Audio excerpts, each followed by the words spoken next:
नमस्कार साथियों, एक बार फिर से आप सभी का बहुत सारा स्वागत है लोदाई क्लासेस के बीए प्लेटफॉर्म पर। आइए शुरुआत करते हैं। बीए फर्स्ट ईयर में एक और नए सब्जेक्ट में मेजर सब्जेक्ट को ही लेकर आया हूं मैं आज भी, क्योंकि कल कुछ यूनिवर्सिटी है जो कल पेपर लेने वाली है जियोग्राफी का। और दरअसल बस सही बताऊं ना तो अभी तक मेरे पास कोई खास कमेंट नहीं आई थी जियोग्राफी को लेकर के, इसलिए मैंने इस सब्जेक्ट को भी छोड़ रखा था। बट कल ही मुझे एक बच्चे ने बोला कि सर कल पेपर है हमारा, तो प्लीज इस पर एक मॉडल पेपर बना दीजिए, तो मैं आज लेकर के भी आ चुका हूँ। तो आइए शुरुआत करते हैं। तो थोड़ा सा मैं पहले क्लास का इंट्रो दे देता हूँ एक आध मिनट में, और फटाफट हम अपनी क्लास को शुरू करेंगे, ठीक है ना। तो दोस्तों बीए फर्स्ट ईयर में जियोग्राफी यानी भूगोल का मेजर वाला पार्ट, जिसमें 3 पार्ट आपके होते हैं। 3 में से आज पहला पार्ट जिसमें हम बात करेंगे भौतिक भूगोल एवं स्थल मंडल की ना। तो भौतिक भूगोल ही बेसिकली बोलते हैं इसको। तो भौतिक भूगोल में भी कौन सा वाला पार्ट पोर्शन हमको पढ़ना है, तो स्थल मंडल वाला पोर्शन पढ़ना है हमें, क्लियर है।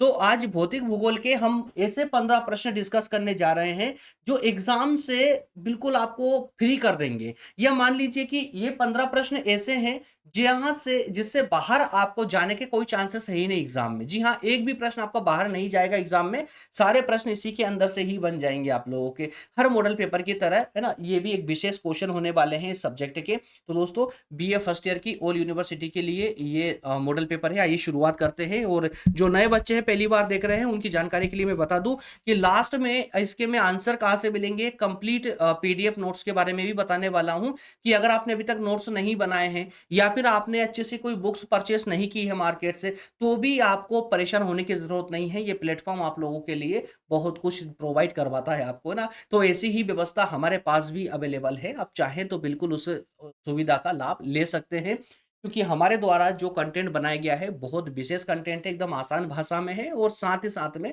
उसमें उतना ही कंटेंट शामिल किया गया। जैसे ये 15 प्रश्न, ये सारे 15 प्रश्न जो है उसके अंदर आपको उत्तर के साथ में मौजूद मिलेंगे। वो सारी बातें मैं सेशन के लास्ट में बताऊंगा, लेकिन फिलहाल अब करते हैं सेशन को स्टार्ट। चलिए लेते हैं आज का पहला प्रश्न। जी हाँ, भूगोल मेजर के पहले पेपर के अंतर्गत भौतिक भूगोल, जिसमें पहला प्रश्न है यहाँ पर, ब्रह्मांड और पृथ्वी की उत्पत्ति के नासदीय सूक्त की व्याख्या कीजिए। तो यहाँ पर जो है ब्रह्मांड और पृथ्वी की उत्पत्ति के संबंध में जितनी भी व्याख्याएं दी गई है उनमें से एक व्याख्या है, यहाँ पर एक सूत्र है या कहें कि एक सिद्धांत है, नासदीय सूक्त। जी हाँ, नासदीय सूक्त सिद्धांत ये क्या है, इसकी व्याख्या करनी है। अगला प्रश्न है, पृथ्वी के आकार और प्रकृति का वर्णन करते हुए इसकी घूर्णन, परिक्रमण और अन्य गतियों की विस्तृत व्याख्या कीजिए। तो 3 कॉन्सेप्ट आपको यहां पर दे दिए गए हैं, किसके साथ में, तो पृथ्वी के आकार और प्रकृति के माफ कीजिएगा आकृति के साथ में। तो आपको बताना है प्रकृति कैसी है, उसका आकार बताना है, उसकी आकृति बतानी है, और उसके साथ ही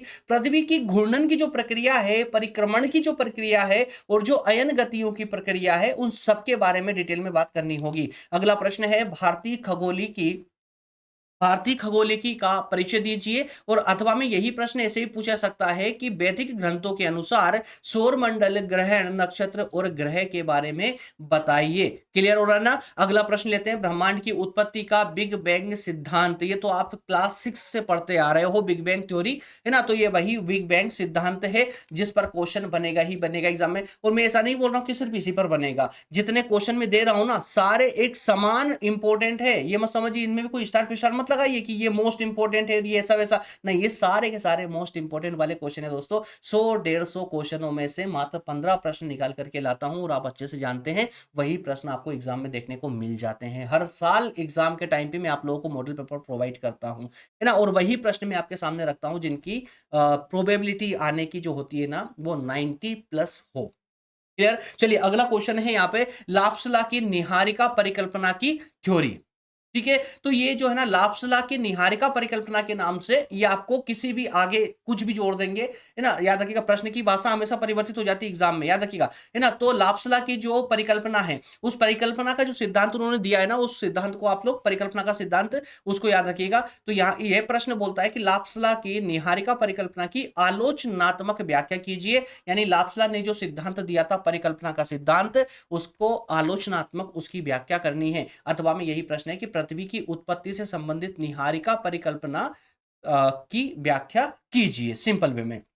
अगला प्रश्न है, प्राचीन भारतीय काल गणना के अनुसार युग, महायुग, मवंतर और कल्प और महाकल्प। ठीक है, कितने आपको 5 कॉन्सेप्ट यहाँ पर दे दिए हैं। इन पांचों कॉन्सेप्ट हो सकते हैं कि कुछ अभी ना कुछ कॉन्सेप्ट आपको नए भी देखने को मिलेंगे, तो थोड़ा सा परेशान मत होइएगा इसमें। प्राचीन भारतीय काल गणना के अनुसार युग, महायुग, मनवंतर, कल्प और महाकल्प, ये जो 5 कॉन्सेप्ट अलग अलग दिए हैं आपको, पांचों कॉन्सेप्टों को आपको थोड़ा डिटेल में एक्सप्लेन करना होगा। चलिए अगला प्रश्न है, भूगर्भ की संरचना को समझाइए। प्रश्न छोटा जरूर है लेकिन प्रश्न उसका उत्तर बहुत बड़ा होने वाला है, याद रखिएगा। अगला प्रश्न है, उत्पत्ति के आधार पर चट्टानों का वर्गीकरण कीजिए। तो चट्टानों का वर्गीकरण तो करना है, उनके प्रकार तो बताने हैं, लेकिन उत्पत्ति के आधार पर बताना है। प्रश्न स्पष्ट बोल रहा है कि उत्पत्ति के आधार पर बताइए कि किस चट्टान की उत्पत्ति किस प्रकार हुई है, कहां से हुई है, कैसे हुई है, किससे हुई है, ये सारी बातें है ना, यानी कि उत्पत्ति के आधार पर चट्टानों का वर्गीकरण करना है आप लोगों को। चलिए ये 8 प्रश्न आपके कंप्लीट हो चुके हैं, जल्दी से स्क्रीनशॉट ले ले या फिर नोट डाउन कर लीजिए वीडियो को रोक करके। आगे बढ़ेंगे, क्वेश्चन नंबर 9 को देखेंगे। अंतर्जात बल और बहिर्जात बल क्या होता है समझाइए। अंतर्जात और बहिर्जात, ठीक है ना, internal and external force. Clear. अगला प्रश्न है, महाद्वीप और महासागरों की उत्पत्ति के जितने भी सिद्धांत है, खास खास सिद्धांत बता दीजिए यहाँ पर, किस किस के, महाद्वीपों के और महासागरों के। अगला प्रश्न है यहाँ पर, वेवनर के महाद्वीपीय प्रवाह सिद्धांत की विवेचना कीजिए। ये भी आप क्लास 6 से इस प्रश्न को पढ़ते आ रहे हो, वेवनर का महाद्वीपीय प्रवाह का सिद्धांत, है ना, तो इसको भी आपको अच्छे से बताना होगा। या यह प्रश्न देखिए इस प्रकार भी भाषा को घुमाकर ऐसे भी पूछ सकता है, कैसे कि वेगनर ने महाद्वीपीय विस्थापन का सिद्धांत, है ना, इस सिद्धांत द्वारा पृथ्वी की अनेक भौगोलिक तथा भूगर्भिक समस्याओं को सुलझाने के लिए नई दिशा दी है, व्याख्या कीजिए। किसके माध्यम से, महाद्वीपीय प्रवाह के सिद्धांत के माध्यम से। जब वेगनर ने यह सिद्धांत दिया तो इस सिद्धांत के माध्यम से बताया कि पृथ्वी किस प्रकार से विस्थापित हुई है ना। अब बताने पढ़ा चुका हूं, हालांकि मैं भौतिक भूगोल के अंतर्गत इन सबको पढ़ा चुका हूं, मैं पहले भी क्लासेस, डिटेल क्लासेस में पढ़ा चुका हूं। अगर आपका समय है एग्जाम के में, अगर टाइम है ना अभी, तो आप डिटेल में जाइए, तो आप थोड़ा सा जाइएगा प्लेलिस्ट में, वहां पर आपको भौतिक भूगोल बीए फर्स्ट ईयर के नाम से आपको मिल जाएगा, और उसमें आप देखेंगे तो ये सारे कॉन्सेप्ट में कवर कर चुका हूँ। चलिए अगले क्वेश्चन की ओर बढ़ेंगे। भू प्लेट विवर्तनिकी, जिसे प्लेट टेक्टोनिक्स कहते हैं। प्लेट टेक्टोनिक्स तो बेसिकली जब हम पढ़ते हैं ना, तो प्लेट टेक्टोनिक्स के नाम से ही पढ़ते हैं, तो ये विवर्तनिकी की आता है तो थोड़ा सा कंफ्यूज कर देता है ना, इसलिए मैं दोनों शब्द रखकर ले आया हूं यहाँ पर, ताकि कंफ्यूजन ना रहे आपकी।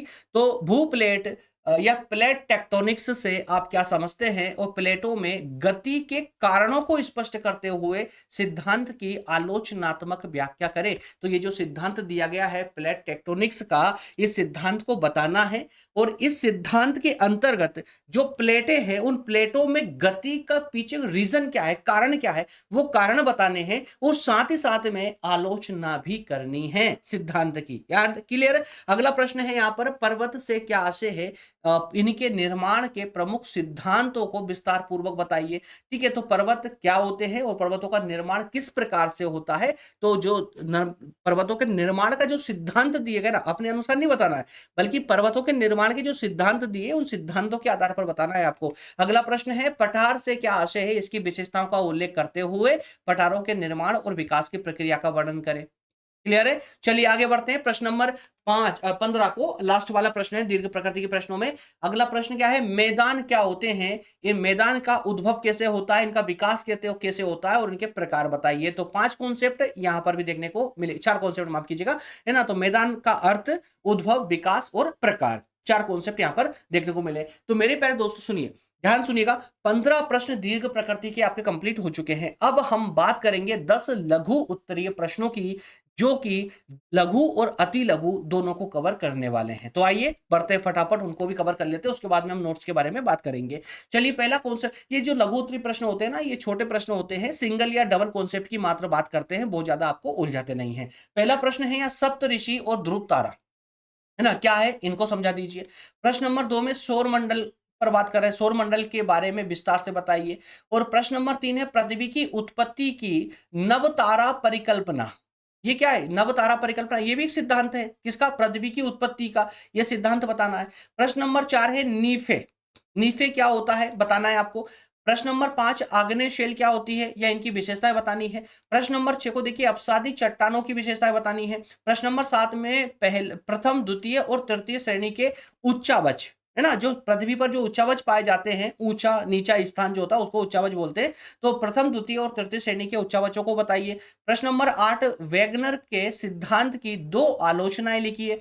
प्रश्न नंबर 9 है, पर्वतों का वर्गीकरण कीजिए। और अब यहां पर देखिए, पर्वतों का वर्गीकरण तो बोला है, अब ये नहीं बोला है कि उत्पत्ति के आधार पर करना है या उसकी प्रकृति के आधार पर करना है, ये नहीं बताया। तो आप अपने अनुसार उन पर्वतों के प्रकार बता सकते हो। और प्रश्न नंबर 10 है, उत्तरी भारत के विशाल मैदान पर संक्षिप्त टिप्पणी लिखिए। तो मेरे प्यारे दोस्तों, 10 प्रश्न आपके ये कंप्लीट हो चुके हैं। जी हाँ, तो हमने यहाँ पर यानी इस मॉडल पेपर में बात की है 15 दीर्घ प्रकृति के प्रश्नों की और 10 लघु उत्तरीय प्रश्नों की। कुल मिलाकर 25 प्रश्न हम यहाँ पर बात कर चुके हैं, 25 प्रश्नों की। अब मैं आपसे प्रॉमिस करता हूं कि अगर आप इन 25 प्रश्नों पर पूरी निष्ठा के साथ, पूरी ईमानदारी के साथ तैयारी कर लेते हो, तो एक भी क्वेश्चन आपका एग्जाम से बाहर नहीं जाएगा। लेकिन दोस्तों, मैं ये नहीं बोल सकता आप लोगों से कि आप इन प्रश्नों को कर लो, है ना, और एग्जाम में सारे क्वेश्चन आएंगे, ये तय है। लेकिन आप 90% प्लस बना लोगे इसमें भी, क्योंकि यार देखिए, ये भी आप पर डिपेंड करता है। मैंने दिए आपको ये प्रश्न एग्जाम में जो आए हैं पेपर में, यही प्रश्न आए, मान लीजिए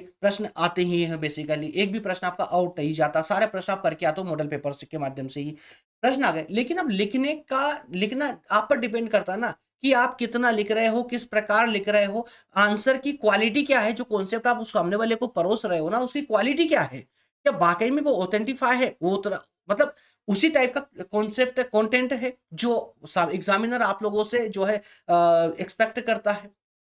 वो डिपेंड करता है।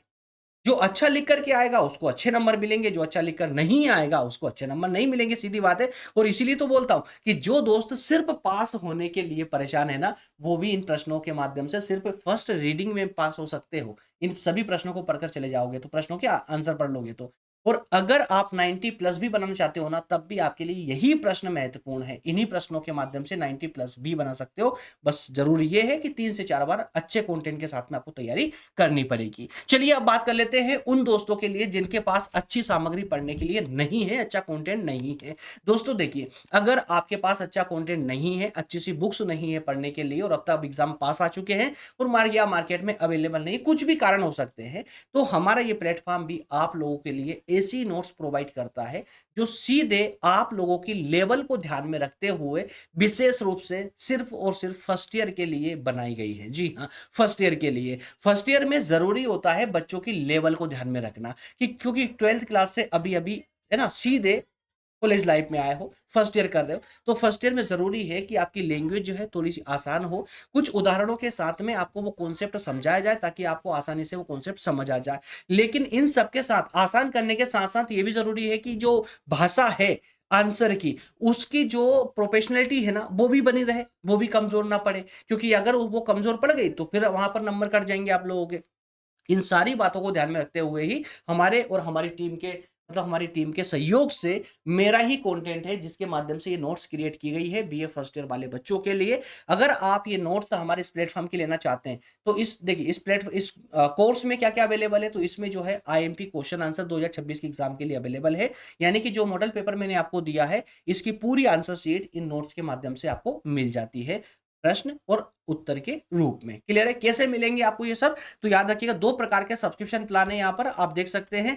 पहला है A1 सब्जेक्ट के लिए, जी हाँ, सिंगल सब्जेक्ट के लिए, जिसमें 99 रुपए का सब्सक्रिप्शन लेना होता है। और एक है ऑल सब्जेक्ट के लिए, जिसमें 399 का सब्सक्रिप्शन लेना होता है, 399 रुपए का, यानी लगभग 400 रुपए का सब्सक्रिप्शन प्लान है, जिसमें आपको कंप्लीट सारी आपकी major, minor, open elective, vocational या आपके फाउंडेशन, ये सारी सब्जेक्ट की नोट्स आपको 399 में अवेलेबल हो जाती है। क्लियर है? कैसे मिलेगा ये सब्सक्रिप्शन, तो उसके लिए इस पेज का स्क्रीनशॉट ले ले, जो मोबाइल में देख रहे हैं वो मोबाइल से स्क्रीनशॉट ले ले, जो कंप्यूटर या टीवी में देख रहे हैं वो अपने फोन से उसका पिक ले ले, फोटो खींच ले और इस नंबर पर व्हाट्सएप कर दे। क्लियर है? इसी से जो है आपको व्हाट्सएप पर टीम के द्वारा आपको सजेस्ट कर दिया जाएगा कि किस तरह से आपको नोट्स मिल सकती है। ठीक है ना? मिलेंगे नेक्स्ट सेशन में दोस्तों।